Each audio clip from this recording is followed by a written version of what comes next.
আসসালামু আলাইকুম। সবাই কেমন আছেন? Bangladeshi blogger Kamrun Nahar YouTube channel থেকে আপনাদের সবাইকে স্বাগতম।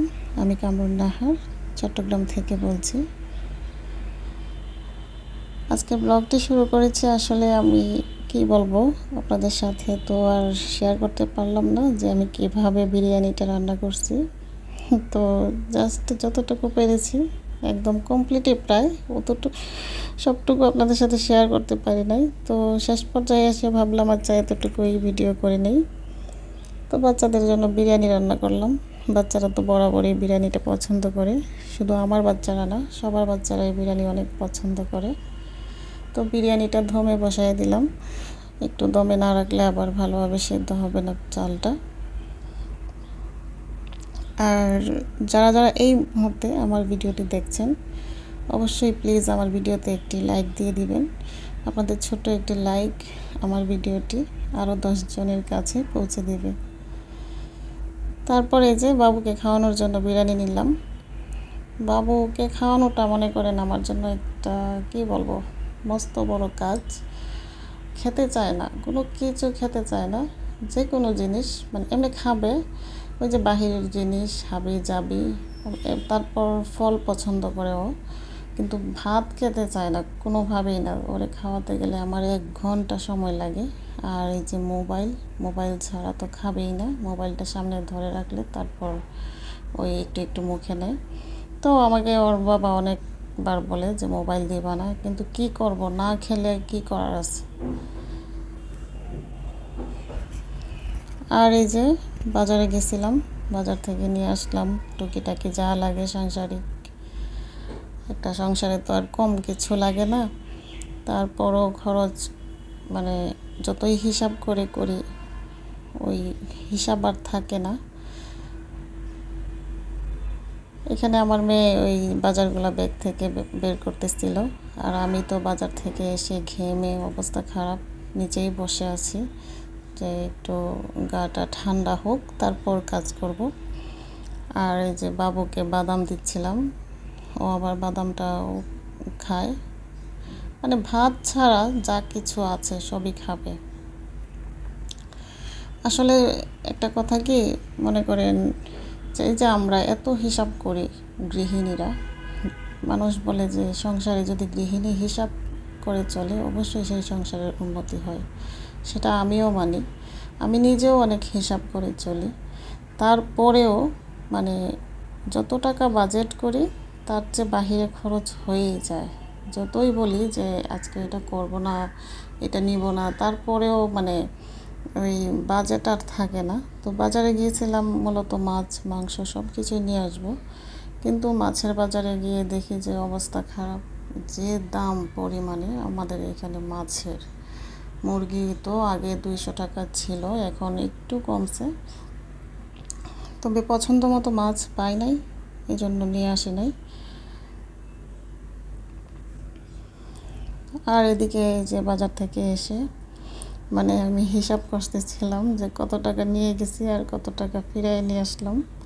মানে মানে বসে বসে আমি বলতেছিলাম যে মাছও আনলাম না, মুরগিও আনলাম না, টাকা তো ঠিকই খরচ করে চলে আসলাম। এই আর কি আমাদের দৈনন্দিন জীবনের যতটুকু পারি আপনাদের সাথে তুলে ধরি। আর শুধু আমার ক্ষেত্রে না, সবার ক্ষেত্রেই যার যত আছে ততই লাগে, যার যত বড় মাথা তত বড় ব্যথা। আর এটা কথার কথা না, আমি এখন এটা মানি, আসলে যার যত আছে ততই লাগে। ধরুন একজনের 20,000 টাকা বেতন, উনি কিন্তু 20,000 টাকা দিয়েই মানে মাসটা শেষ করেন, যেভাবেই হোক উনি চালায় নেন। কারো আছে 1,00,000 টাকা বেতন, ওই ওনার দেখবেন যে জীবন জীবন যাপন করেন, ওই জীবনযাপনের ক্ষেত্রে এক একজনের, এই তো বললাম আমার জীবন ব্যবস্থাটা একরকম, সবার জীবন ব্যবস্থা কিন্তু একরকম না। আমরা ধরুন বাসা ভাড়া দেই 10,000 টাকা, তো ওই 10,000 টাকায় দেখেন একটা ফ্যামিলি কিন্তু চলতে পারে ইচ্ছা মতো। কিন্তু যার 10,000 টাকা বেতন সেও তো খাচ্ছে, সেও চলতেছে, সেও পড়তেছে, তো এটাই হচ্ছে কথা, যার যত আছে তত লাগে। আর এই যে এখানে ফলগুলা নিয়ে আসছিলাম, এখান থেকে কিছুটা ফল ভিজিয়ে রাখলাম।